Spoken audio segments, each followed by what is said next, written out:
I absolutely love Easter, even though everyone here already knows what I'm going to be talking about, right?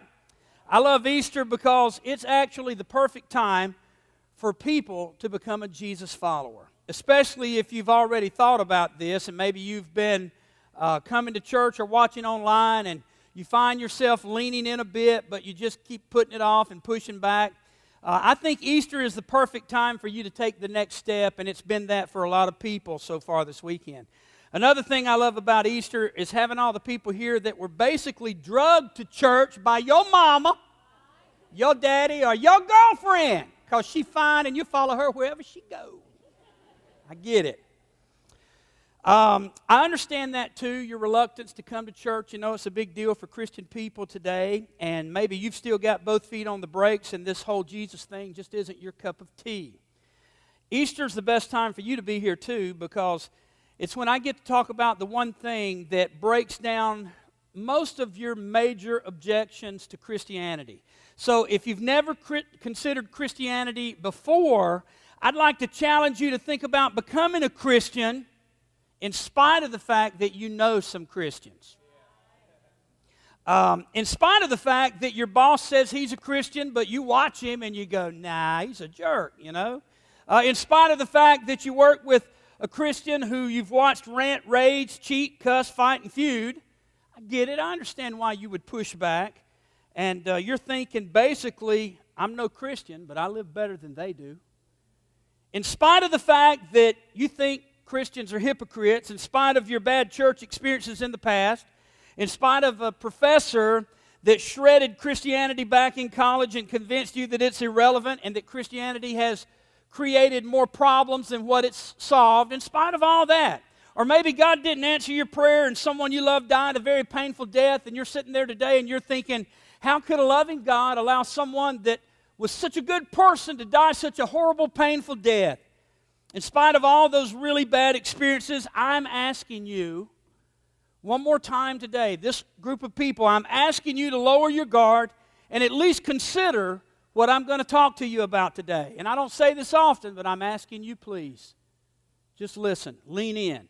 And I may not be able to resolve all the questions, all the difficult questions that you have, but I'd really appreciate you giving me a chance to address what I consider the bigger question about Jesus and whether or not he's a credible figure in history who lived, died, rose again, and appeared to hundreds and hundreds of people over a period of 40 days. Give me a chance. Amen? Look at somebody and say, give the guy a chance. Give me a chance. So let's start this thing off. First of all, I have great news. I've got some really, really good news. Here it is. The foundation of the Christian faith is not Christians.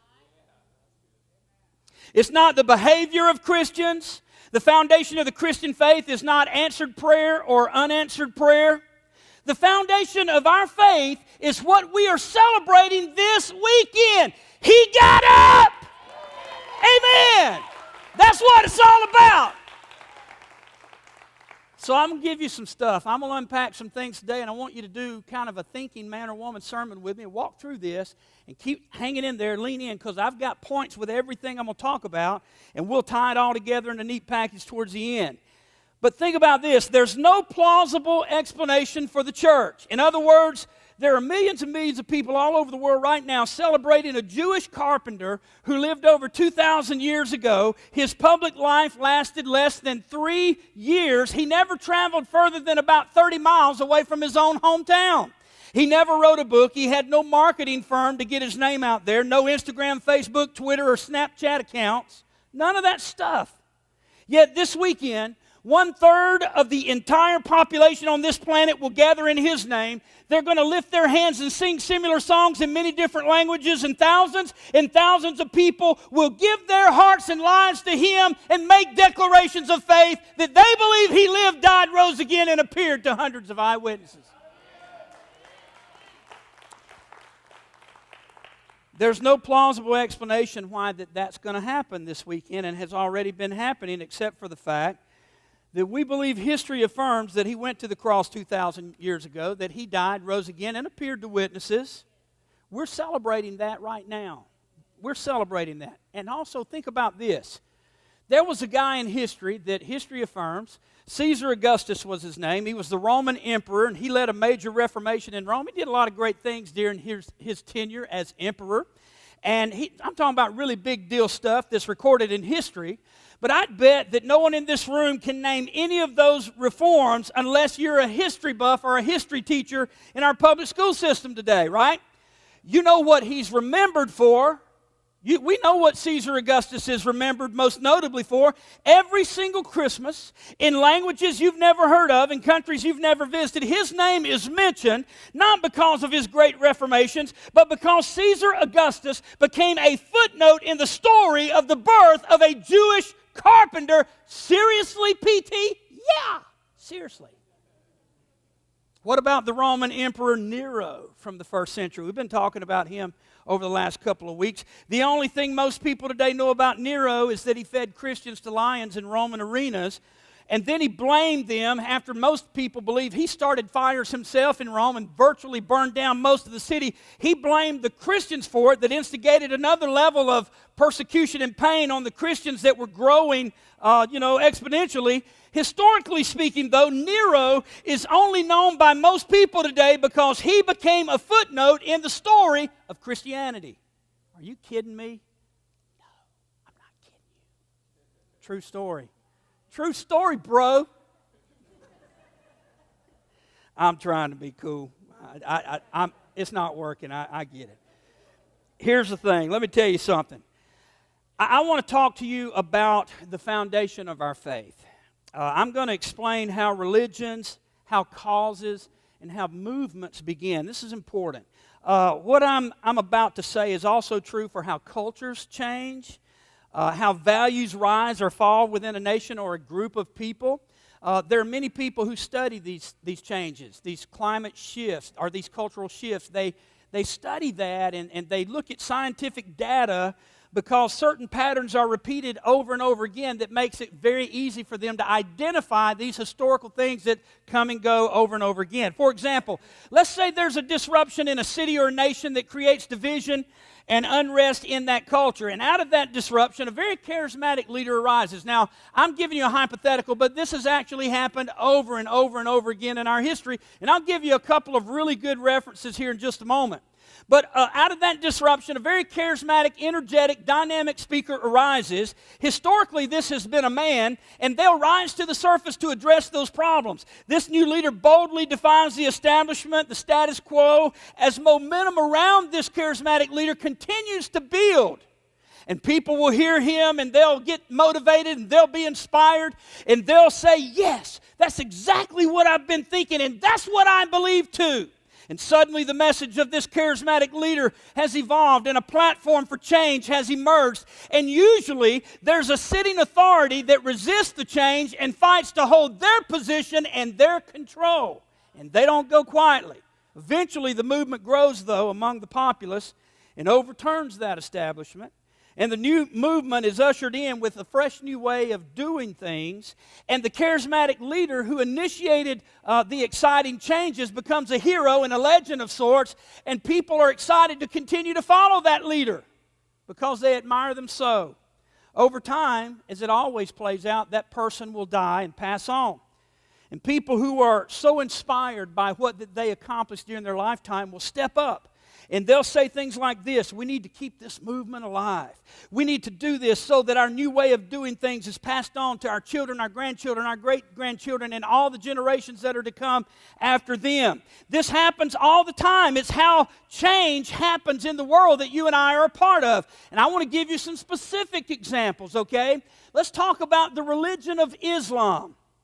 The story of the Prophet Muhammad is really a quite fascinating story. The Prophet Muhammad was born in April 571 A.D. Before he rose to prominence, the Arab tribes were primarily idol worshipers. They worshipped many different gods. But one day a young man came forward from a cave, and he had a claim that God had been speaking to him through the angel Gabriel. And he began to share details of what he said God told him to his family, the village, and community. He said, "This is what I've learned from God." He was a gifted leader, very charismatic, very dynamic. And the next thing you know, he had a following again that grew exponentially. And then the next thing you know, there's an entire army around him, and they're just all in. And then he amassed such a following and held such influence that he shifted Arab nations from polytheism, worshiping many idol gods, to monotheism, worshiping a single God. And the religion of Islam was born. Now, on June the 8th, 632 AD, the Prophet Muhammad passed away. But his followers stepped up and they said, hey, this isn't over. What he said was inspirational. The things he taught and what God showed him was just powerful. We've got to take his teachings, his ideas, his philosophies, and his view of God, and we got to keep this movement alive. And in spite of a major disagreement about how to move forward with that within the leadership of the religion, they worked through that, and today Islam is one of the largest religions in the world. Now, while I am not here to advocate for Islam, it's a fascinating story, and it's one when you read about its history, you sort of go, okay, I see how that happened. I may not agree with the details of all that, but I understand how they got from point A to point B, because that scientific data PT was telling me about, that kind of applies here, and that's how it all come about. That's an example of how a religion got started. Let's talk about a great cause. How a great cause surfaces in our culture. And this one will be more familiar to most everyone in the room. If you send your kids to public school, they're eventually going to learn about the great civil rights movement, correct? Our country was divided about how to respond to African Americans who wanted equal footing and opportunity in this nation. And the division continued to grow, and there was no clear path to peace. But one day, a leader emerged who was charismatic. He was well-spoken. He had a great education. And he began to gain national prominence. So Dr. Martin Luther King left a promising career as an educator and potentially a pastor. He was probably going to pastor a very large church. And he moved, of all places, to Montgomery, Alabama, the epicenter of this conflict. Again, he was an extraordinary communicator. He was a powerful, inspirational leader. And when he spoke, his words were galvanizing, and people held on to them, and they were inspired by the things that he said. He instilled hope and articulated what they had been thinking, but they needed someone with credibility to rise up and be able to say and communicate in a way that people could understand. So suddenly the civil rights movement had a leader that was a champion for the cause, and the people loved their leader, and they admired him, and they were willing to follow him. And Dr. King breathed life into an old idea within the civil rights movement. He reinvigorated the idea about a nonviolent resistance to the old establishment or the old status quo. He insisted that his call to nonviolent action would change the climate and the culture of the nation, and people rallied to that cause. Some say he prophesied his own death in his last speech when he said, I may not get there with you, but I want you to know tonight that we as a people, we will get to the promised land. The very next day, on Thursday, April the 4th, 1968, Dr. King was shot and killed in Memphis, Tennessee. The man who inspired a movement with nonviolence lost his life in a despicable act of cowardly violence. But as we all know, that wasn't the end of the movement. Men and women who had been inspired by Dr. King rallied around the civil rights movement. And eventually, our nation began to wake up to the reality that equality and opportunity must be embraced for a nation to move forward in unity and be successful. The status quo began to change, and the old guard was ushered out, even though it would not go quietly, and there's still some people that will rise up in our culture today and push back. But it's fascinating, and it's an inspiring story. We see the history, and it makes sense. We can take the scientific data for that as well. We can go, wow, charismatic leader who taught great things, inspired a lot of people. We can see how Dr. King inspired change.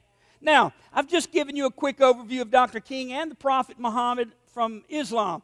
And when we studied their lives, there's a similar scientific pattern that gave birth to a religion and a very powerful cause that still is vibrant today. But when you try to apply, and I want you to not push away from this table yet, you have to hear this sermon in context or you're going to get irritated, okay? So lean in and give me a chance. That's all I asked for at the beginning. You remember that? I asked for a chance. But when you try to apply that same scientific pattern to the founder of Christianity, it does not work. It doesn't work. In fact, reputable historians who know the details of Islam and the civil rights movement would tell you there is no common ground with those two things, that religion and that great cause, and Christianity. They didn't arrive to this point in the similar fashion. This is important, and I'm about to show you why, and I'm going to unpack some stuff, and you got to pay attention. Try not to be distracted so that you can get the context of everything we're talking about today. Here we go. We know that a handful of Jesus followers somehow survived the first century, the Roman Empire and Judaism, right? They grew until there were little churches all around the Mediterranean rim. And now, 2,000 years later, 1/3 of the earth's population have placed their faith in Jesus Christ. We know that happened because we're here, right? It's undeniable. People push back and they'll say, well, you know, Jesus was a charismatic leader who taught great principles and ideologies, and that's why Christianity exploded out of the gate. It's why there was so much success and how they were able to sustain and keep it alive. He did do all that. He taught great principles, ideologies. He taught parables that were just, astounding in the things he said. The Bible said no other man ever spake like this man, right? But that's not the reason that 1/3 of the world today are Jesus followers. In fact, Jesus' platform, here's the main thing. Jesus' platform, his message was a problem for Jesus, and it's unexplainable that it survived the first century, except for the fact of what we are here celebrating today. Let me explain again. You see, Jesus never advocated a revolt against the status quo. His goal was not to liberate people from government oppression. One time someone tried to pull him into that great debate, and Jesus just wouldn't fall for it. He responded and he said, give to Caesar what is Caesar's, and give to God what is God's.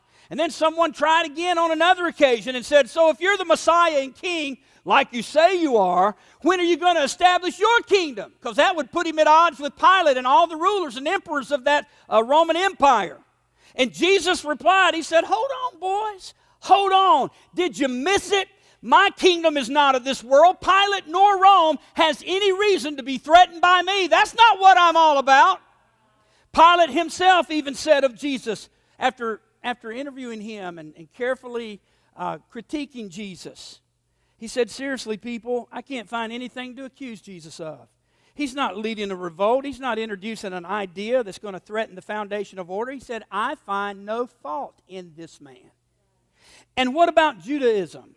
Every time the religious leaders tried to trap Jesus, he would bounce back and he would say, no, I'm not trying to overturn Jewish laws or traditions. He said, I came to keep the law. He said, the law came from God. I didn't come to tear it up. He said, I come to raise the standard, make it stronger, make it better than it's ever been. And that's another whole sermon series, but it's a great one. He didn't talk about a revolt. He didn't talk about an insurrection. Another big problem with Jesus' message is this. Jesus' message was all about Jesus. And that set him apart from everybody else. He never asked his followers to put their trust in his ideas, his principles, his parables, all the great things that he taught, his revolutionary notions. He didn't ask for that. No, he instructed his followers to put their trust in him. This alone makes Christianity unexplainable if it weren't for what we are celebrating this weekend. Look at somebody say, this is about to get good, pay attention. I love it. It's my last chance to talk about it this weekend. One day, Jesus and his disciples are talking about Caesar, and they're entering into a city called Caesarea Philippi. And that city, after Caesar had passed away, and again, Caesar was a great emperor, and he's attributed a lot of great things in history. But they're walking into Caesarea Philippi that had been renamed for Caesar after his death, and they're all talking and remembering Caesar, and there's this conversation, this thing going on, and Jesus finally just shifts gears, and he says, okay, I get it, you know all about Caesar. But then he puts them on the spot. He said, who do you say I am? Who do you think I am? Tell me about me. We know about Caesar. Who do you think I am? And Peter spoke up and said, well, I think you're the Christ, the Messiah, the Son of the living God. And Jesus said, whoa, wait just a minute. Let's not get carried away here, boys. Did Jesus say that? No, he did not say that. Watch what Jesus said. He said, you're exactly right, Pete.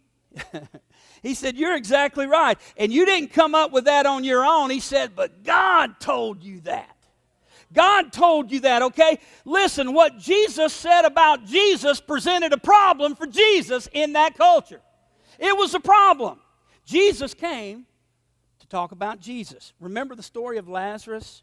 When Jesus finally showed up, Lazarus had already been dead 4 days. Lazarus' sisters, they run out of Bethany and they meet Jesus on the road as he's coming into town, headed toward the graveyard of Bethany. And one of the girls falls down at his feet and says, Lord, if you'd have been here, my brother wouldn't have died. I want to show you what Jesus did not say. That's important. Jesus didn't say, okay, let me share a principle with you about death, and I'd like for you to take good notes, and I want you to share this with your children and make sure they pass this on to their children and their grandchildren and their great-grandchildren, because this is good. You need to write it down, and we're going to keep this notion alive. This is going to be powerful. He didn't say any of that. Jesus did the most unorthodox thing that he could have done. This is what he said. He said, I am the resurrection and life. The one who believes in me will live even though they die. He didn't say the one who believes in what I've been teaching. He didn't say the one who leans into all my parables, my ideologies, all this stuff I've been talking about, or believes in all the miracles that I've done. None of that stuff. He said the one who believes in me will live even though he dies.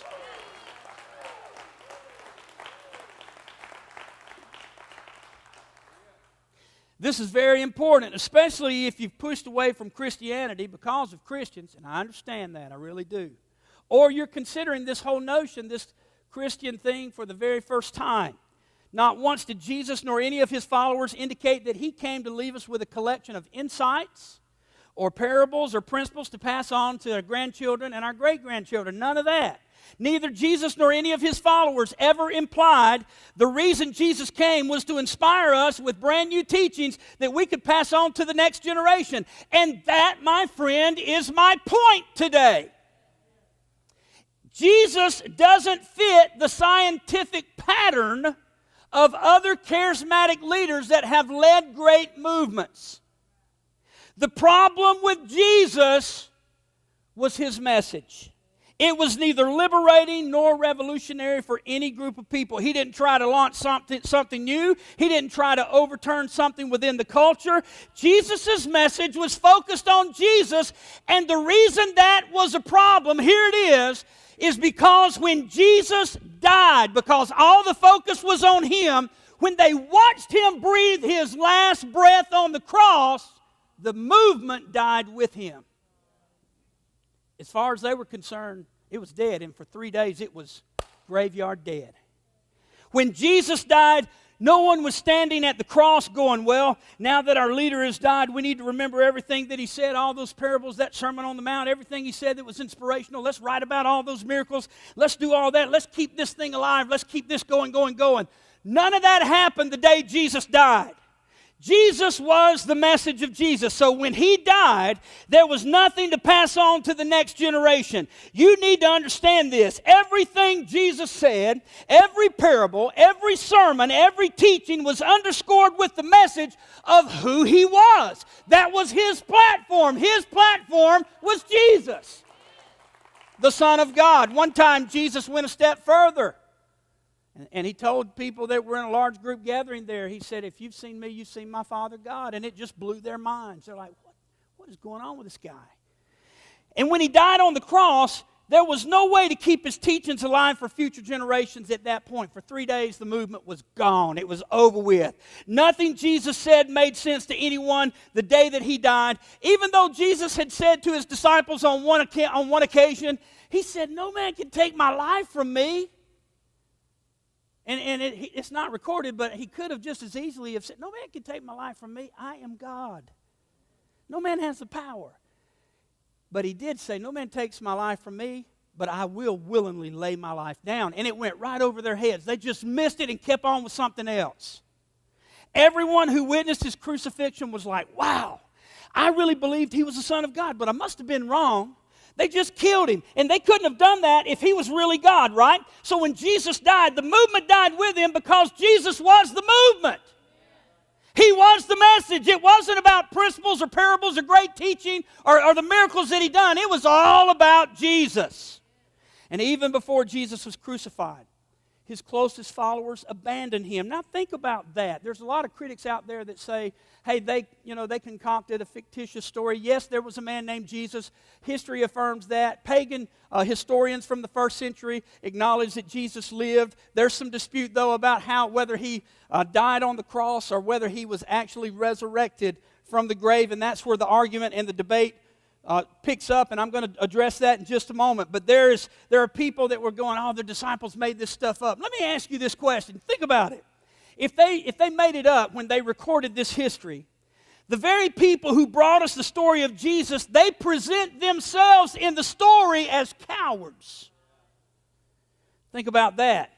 If I was going to write a fictitious novel, I would not paint myself in the story as the coward of the story.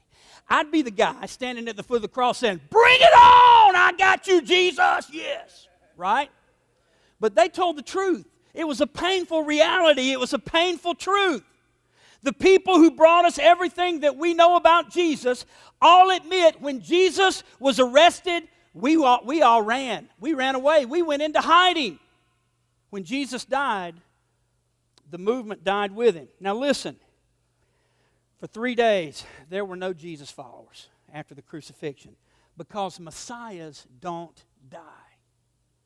The Son of God can't be killed, and Jesus claimed to be the Son of God. So the question is, if Jesus, who claimed to be the Son of God, and he claimed to be the Messiah of the world, was crucified and he died, what are we doing here? How did we get here today?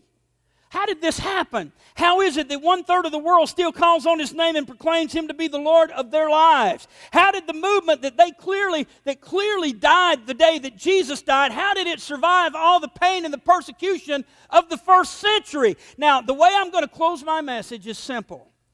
And I'm going to read one of the most historical documents about the resurrection of Jesus, probably my favorite record. There are many historical documents that talk about the crucifixion and the resurrection. Even a few of them that we've covered over the weeks from other first century pagans who were not believers, but they made reference to Jesus Christ. I've talked about all those other historians before, but here's where the pushback comes from other people that are not believers. Now, I'm a weird pastor in the sense that, just so you know, if I die and somebody uncovers this, I will have told you the actual truth. I am a member of an atheist forum on the web, on the WW World Wide Web. And I had to join to be able to get in there and argue with them. I had to become a member.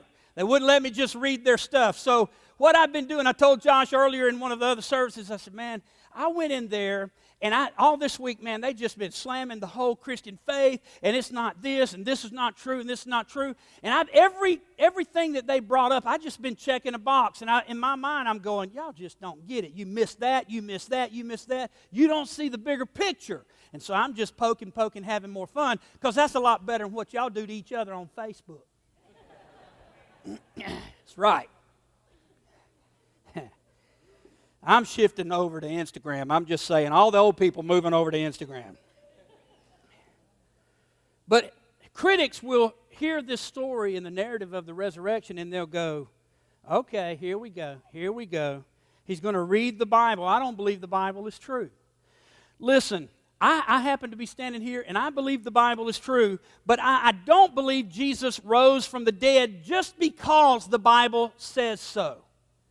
Because a lot of people will try to discredit the Bible with other things that happen that there is no eyewitness corroboration for, or it takes faith to believe some of the things out of the Old Testament. When you talk about the children of Israel walking across the Red Sea and the waters parted, we have no eyewitness documentation for that. It's just recorded history, and we accept that by faith. And archaeology has uncovered and unearthed a lot of things that we embrace in faith, but a lot of the things we believe about the Bible, we have to believe in faith as believer, and faith is a big part of everything we do as Christians, right?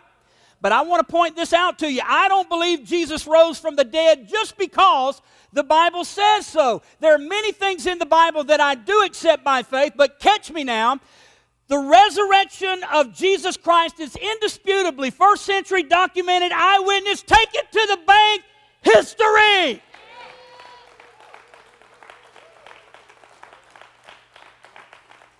I ain't mad. I am adamant, but I ain't mad.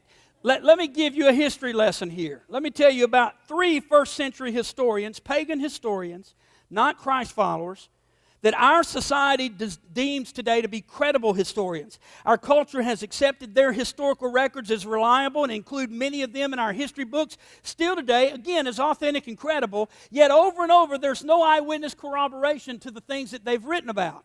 The 3 of those first-century historians are Cornelius Tacitus. He also wrote about Christ. My issue is not with them just taking their word for it with no eyewitness corroboration. That's not my point. I just want to show you how hypocritical it is of critics of Christianity to embrace 3 others from first century, but not embrace the other credible ones that have hundreds of eyewitnesses to corroborate their story. Cornelius Tacitus, Flavius Josephus, Pliny the Younger. Again, history accepts their writings as true, virtually unchallenged. Now consider this. There was no Bible as we know it today in a leather-bound book for almost 400 years after Jesus was crucified. There was, however, historical documentation, records that were provided by men who wrote about what they saw or what actual eyewitnesses saw that they interviewed, and then they recorded the things that they were told. So I give you this. We believe today that Jesus literally physically rose from the dead because there were first century historians who wrote about what they witnessed with their own eyes or what other eyewitnesses they interviewed saw with their own eyes, and these men were willing to die and were martyred for what they said they saw, wrote about, and believed. And when they were told either denounce your faith or die in the Roman arena, they said, send us to the Roman arena. And Galen, Nero's own medical doctor, said when they walked into the arena, they faced death fearlessly because of what they believed. Whew, man, it's a powerful thing. It's better than you think it is. I'm just saying. Consider this. You and I have an opportunity to lean into not fantasy, not a fairy tale, but historical fact. Amen. Historical fact. Let me just tell you about some historians, men that wrote about what they actually saw as eyewitnesses, or men that interviewed people who were actually eyewitnesses. Matthew wrote about it, and he was an eyewitness. Mark got his information from Peter, an eyewitness, and Mark believed it. Luke did a thorough investigation of the events. He consulted with many eyewitnesses, and he believed it. Some people say Luke, to know some of the things that he knows and some of the details he wrote about, he had to have interviewed Mary, the mother of Jesus. John was an eyewitness, and he believed it. James, the brother of Jesus, man. Let me ask you something. I ask you this every year, but I'm going to ask you again. What would it take for your brother to convince you that he was the Son of God? Think about that. You see, when you read the historical record, James doesn't appear until after the resurrection. He wasn't a believer. He saw the miracles. He heard about the commotion. He heard about the thousands and thousands of people that were following his big brother. He was not a part of any of that. He was in the background going, tell me, big bro, how'd you pull that off? What kind of magic trick was that? I mean, he just wasn't in. He wasn't in until he watched his brother die on a Roman cross, and then 3 days later he had breakfast with him on the beach. Then all of a sudden he was a believer. Paul persecuted Christians but eventually converted. He knew the eyewitnesses and he believed them. He began to adamantly preach the resurrection message as a believer, and he wrote over half of our New Testament. And eventually, all these historical documents recorded by reliable historians who corroborated with eyewitness testimony were combined with the Old Testament manuscripts, and that's where that we finally got our Bible. So before you flippantly dismiss the history that I'm about to read, you need to know this comes to us with corroborated eyewitness testimony from hundreds who saw Jesus die, then saw him alive. So I'm going to read one of my favorite accounts of this incident of the resurrection of Jesus Christ. And I want you to just kind of lean in and let me narrate this for you. Early on the first day of the week, while it was still dark, this is John writing, and it's kind of weird because John, in this document, he's speaking of himself in the third person. And if I'm writing it, I want everybody to know my name. I'm going to say Tracy was there, right? He doesn't bring his name into the mix. He said, Early on the first day of the week, while it was still dark, Mary Magdalene went to the tomb and saw that the stone had been removed from the entrance. So she came running to Simon Peter and the other disciple, the one whom Jesus loved. That's John speaking about himself. And he said, "They have taken the Lord out of the tomb," she said, "and we do not know where they have put him." Then Peter and the other disciple set out for the tomb. The two were running together, but the other disciple, John, he outran Peter, and he reached the tomb first. He bent down and looked in at the linen cloths lying there, but he did not go in. Why didn't he go in? Because it was a tomb, and I ain't going in either, right? But Peter was cut from a different fabric. He was cut from a different cloth. Simon Peter arrived just after him. He entered the tomb and saw the linen cloths lying there. The face cloth that had been around Jesus' head was rolled up, lying separate from the linen cloths. Then the other disciple who had reached the tomb first, John, he finally goes in, and I love this last sentence in this verse. Because let me tell you something, John had listened to every sermon Jesus preached. He had heard the Sermon on the Mount. He witnessed every miracle, but he wasn't all in until this moment.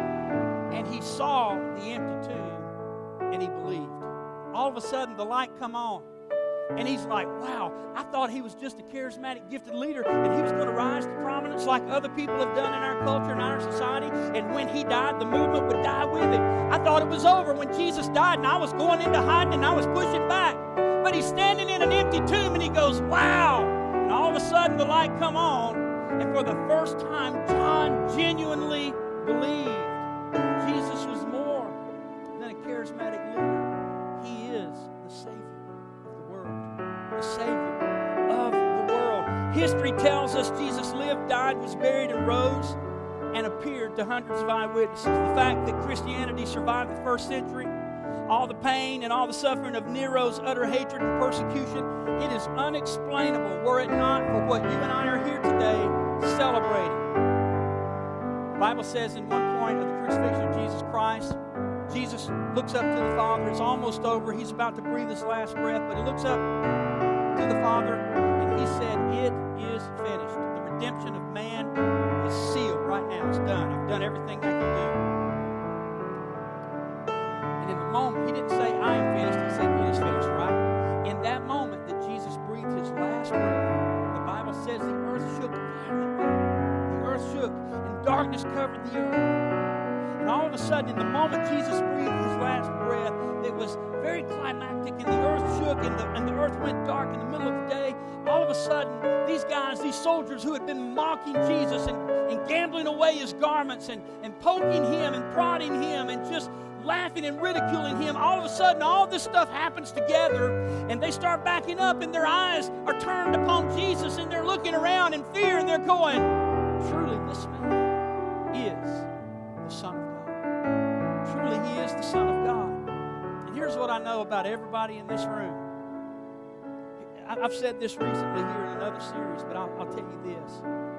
People change when they hurt enough that they have to. Sometimes they're real slow to change until the pain gets overwhelming, and then they'll make whatever changes that they have to make. And here's what I know about people in faith, is a lot of times people won't lean into faith and they won't trust God until all their other resources are exhausted, until something else is no longer in place. Then all of a sudden, when all hell breaks loose in their life, and when their life is being shaken, all my educators, but it's being shaken, and things get dark and ugly in their life. All of a sudden, they start going, wow, this is bigger than my ability. I need help that's beyond this realm, a higher power. And then they'll lean into faith. And I don't know where you're at on the timeline of your life and the timeline of your faith, but I will tell you this. This is not, hear me, I need your attention. This is not once upon a time in a land far, far away. That's not what we're talking about here today. We're talking about not fairy tale Jesus, we're talking about historical Jesus, who lived, died, rose again, ascended back to the Father, and is making intercessions for us. And as sure as the sun came up this morning, Jesus is coming back. This is not something we do just for a feel-good thing. Jesus is a difference maker. And I want to tell you, this is my last plea of the weekend. I want to tell you, your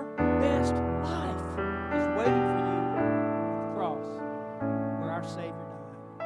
Your best life is waiting for you here. You can push back, and I'm asking you, please don't push back. You can continue to look at it from a distance and go, I'm not so sure I'm ready for that. Please, don't push back. There is no better time for you to lean into faith and experience new life than on Easter weekend. This is a great time to start a faith journey. You happen to be in what I believe one of the greatest churches that I've ever had the opportunity to lead. The greatest. Not just that I've been a part of, but many others. I had a pastor to tell me not long ago that knows this church very well. I said, man, what a great church. What God is doing there is incredible. This is a phenomenal place for you to lean into faith. This is a place where you can belong before you believe. That's why so many unbelievers come here every week. This is a place where we consistently say it doesn't matter where you've been, it doesn't matter what you've done. God's more concerned about your future than your past. This is a place that it doesn't matter the life you're living right now. Everybody that drives under our cross and walks through our doors, you may not be welcome at the first super sanctified church of the living dead, but you're welcome here. You hear what I'm saying? You're going to be welcome here. We want you to lean into faith and give Jesus a chance. Walk out of here this morning without Jesus in your heart. You don't have to walk out of here without Jesus living in your life. I'm asking you to lean in. So, I'm going to ask you to bow your heads and close your eyes. This is the pinnacle moment for every single person in this room. I'm asking you to do something bravely, boldly. I'm not asking you to believe in fairy tale Jesus. I want you to lean into historical Jesus. Crosspoint, you know how we do this. I need you to speak up. I need you to pray out loud, Crosspointers, because there's going to be people. There have been people in every single service that have come to faith in Jesus Christ. And there's going to be people in this service, I believe, that are going to come to faith in Jesus Christ. They're finally ready to make a decision. So I want everybody in the room that's already prayed the prayer, and those of you that are feeling it in your heart, you want to lean into faith and begin the greatest journey of your life, to pray this prayer after me. Here it is. Dear God, I believe Jesus is your Son. I believe when He died for my sin. I believe He rose from the dead and was seen by many people. And in this moment, I place all of my faith in His death on the cross. As the payment for my sin, come into my heart. I want to be a part of God's family. I love you. I'm grateful for your forgiveness. I give my life to you. Amen? Come on, let's celebrate that.